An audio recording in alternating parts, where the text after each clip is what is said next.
brilliant songs. Now, a couple of weeks ago, we celebrated the fact that friend of the show, Rajinder Singh, otherwise known as the Skipping Sikh, had received his MBE from Prince Charles for promoting exercise during lockdown and raising thousands of pounds for the NHS while doing it. But, as it turns out, skipping is just one of his talents. He's also a pretty green-fingered gardener who grows a little piece of India in his local allotment, as his daughter Mimrit Kaur explains. We've probably all got a meal or an ingredient that makes us nostalgic. So for me, it's these. They're called moongre. They're the seed pods of the radish plant and I love them. So my dad has been growing these from since I was very little and my mum has been turning them into the meals that my whole family and I have been brought up on. They're abundant in India, but very hard to come by here, which is why my dad grows masses of them down on his allotment. Indian style Punjabi farmer. This is how the farmers do it. And he credits this year's bumper crop not on fertiliser, but faith.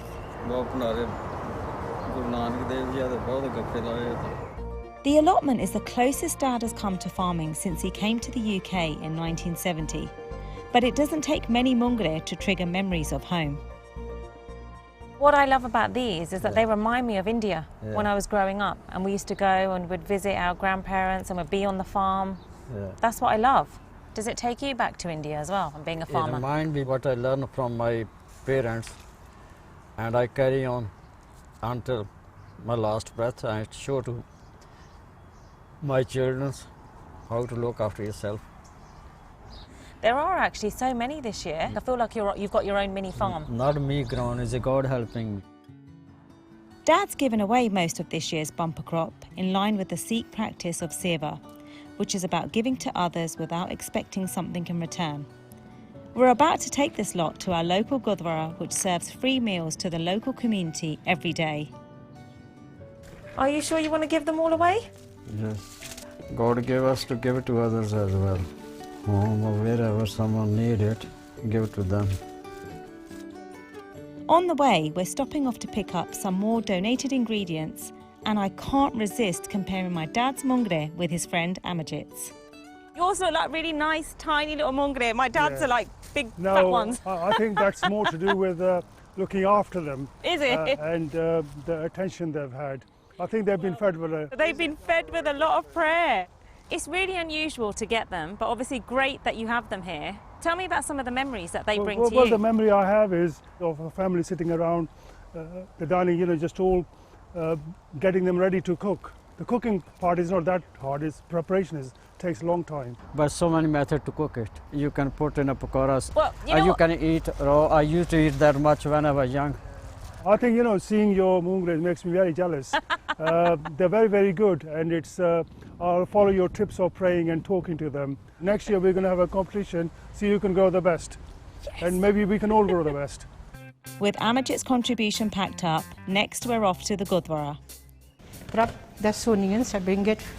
I brought our offering to Navjeet and Prabveer, who volunteer at the kitchen in the Gurdwara, where anyone, regardless of their beliefs or background, can come to eat. During lockdown, they helped to supply and deliver an incredible 1,200 free meals every day. I have a donation here for you, moongre, from the allotment. What do you think that you can make with these? I think we can make a vegetable curry with that.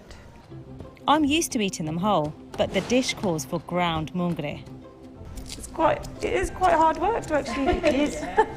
But it's very tasty when you make it. Yeah? How many times do you both come here?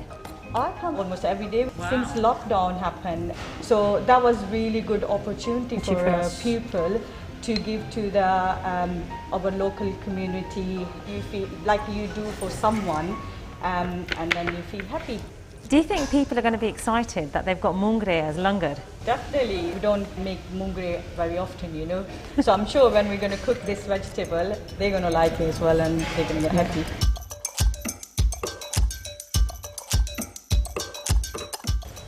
Okay, I'm going to put the lid in there. Moongre is done now. That's it. So that's done now? Done. You just wait? Yeah. Amazing. Selfless service, ladies. I'm impressed. Well done.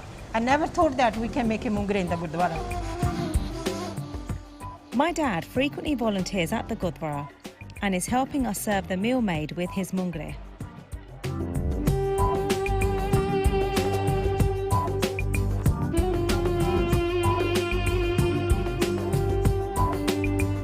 Moongre.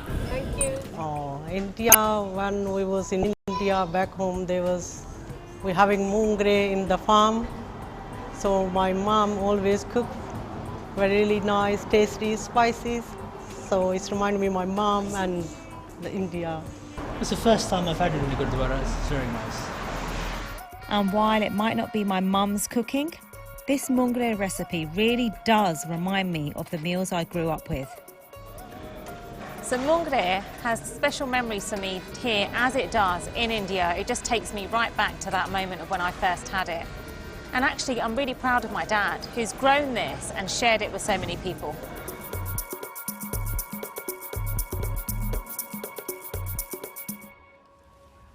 Oh, that looks tasty. It does. Thank you to Minreet and Rajinder.